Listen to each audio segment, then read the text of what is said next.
1. They don't fear spending, they fear losing control.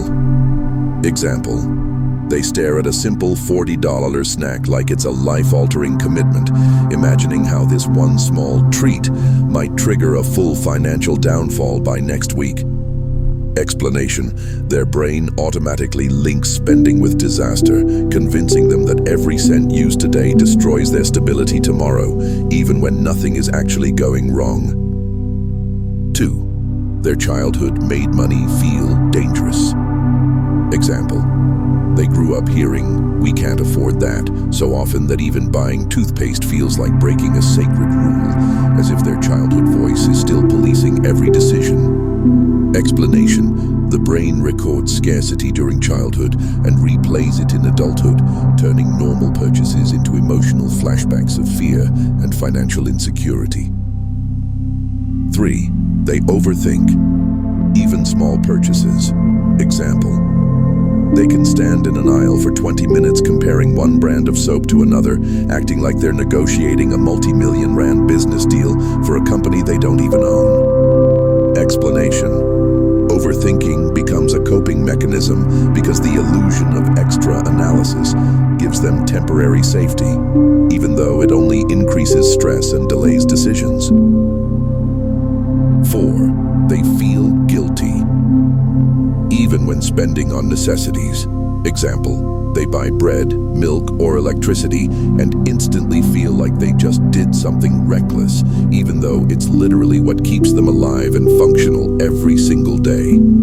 Explanation: they associate spending with irresponsibility, believing money should never leave their account, which makes meeting basic needs feel like personal failure instead of survival. 5. They believe something bad will happen after spending. Example: the moment they consider buying something nice, they imagine the car breaking down, a medical emergency, or some random appliance exploding as punishment for enjoying life. Explanation: this mindset comes from past instability, teaching their brain that comfort is temporary and danger follows pleasure, so they protect themselves by avoiding spending altogether. 6. They don't trust themselves with money. Example: they avoid carrying cash or cards because they fear they'll accidentally spend, even though they're the most financially disciplined person everyone knows. Explanation: low financial confidence makes them feel like any opportunity to spend is a threat, so avoidance becomes their safest strategy, even when unnecessary. 7. They act broke, even when they have money. Example: they'll have $2,000 in their account but still buy the cheapest thing, walk home instead of taking a taxi, and tell everyone they're suffering even though they're actually okay. Explanation: their brain operates from a scarcity mindset, where money feels like it disappears fast, so they protect it by living as if they have nothing to lose. 8. They save to the point of self-neglect. Example: they'll walk around with worn-out shoes, cracked phones, and broken headphones because fixing things feels like wasting money, even though they struggle without those items. Explanation: they equate saving with safety and spending with danger, so comfort is sacrificed for the emotional security of watching their money sit safely in the account. 9. They freeze when making financial decisions. Example: they stand staring at prices like their brains suddenly switched off, overloading like a computer with too many windows open until they eventually walk away with nothing. Explanation: decision fatigue triggers anxiety, making even small choices feel overwhelming, which causes them to avoid deciding altogether as a way of escaping the pressure. 10. They fear regret more than spending. Example: they imagine buying something today and hating themselves tomorrow, so they reject every purchase to avoid dealing with even the possibility of emotional regret. Explanation: their brain treats regret as a deeper threat than money leaving the account, making them avoid decisions that might lead to emotional discomfort later. 11. They justify every purchase, like they're testifying in court.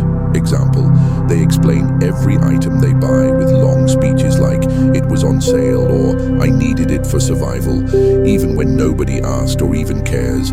Explanation, they fear being judged and therefore seek approval, which shows how deeply their relationship with money is tied to a need for validation and reassurance. 12. They compare prices like professional investigators. Example, they'll check 5 stores, 3 apps, and 10 specials just to buy one product that costs $15, convinced that the perfect price will save their entire financial future. Explanation, searching for the cheapest option gives them a sense of control, making them feel smart, safe, and financially responsible, even though it costs time and mental energy. 13. They buy for others but struggle to buy for themselves. Example, they'll spoil friends, family, or their partner with gifts, but feel uncomfortable buying something simple for themselves, like new underwear or skin lotion. Explanation, they don't see themselves as worthy of spending, so generosity is easier because it distracts from their own emotional discomfort around self-care.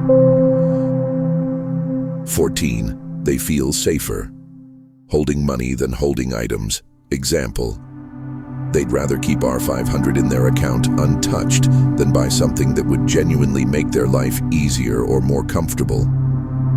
Explanation, to them, money equals emotional safety, while items feel temporary and risky, so keeping money becomes their emotional security blanket. 15. Small purchases feel like huge commitments. Example, they treat buying a cold drink like it's a major financial decision, debating pros and cons like they're planning to sign a long-term contract with the Coca-Cola company. Explanation, their brain magnifies tiny decisions into major ones because their relationship with money is built on fear rather than logic. 16. Treating themselves feels wrong. Example, the moment they think about buying something enjoyable, their inner voice says, "Don't you dare," and the guilt kicks in before they even take the item off the shelf. Explanation, they associate pleasure with danger because comfort wasn't normal in their past, making them suspicious of anything that feels too nice or too easy.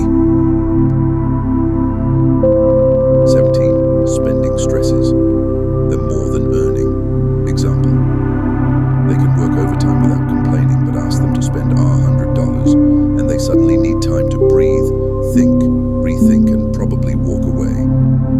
Explanation, earning gives them power and confidence while spending triggers vulnerability, which is why they panic when money leaves but not when it enters. 18. They want money to grow, not be touched. Example, they save aggressively but walk around with cracked screens and worn-out clothes because the idea of money increasing feels more rewarding than life improving. Explanation, saving is tied to emotional satisfaction, making them feel productive, secure, and safe, even if it means living uncomfortably.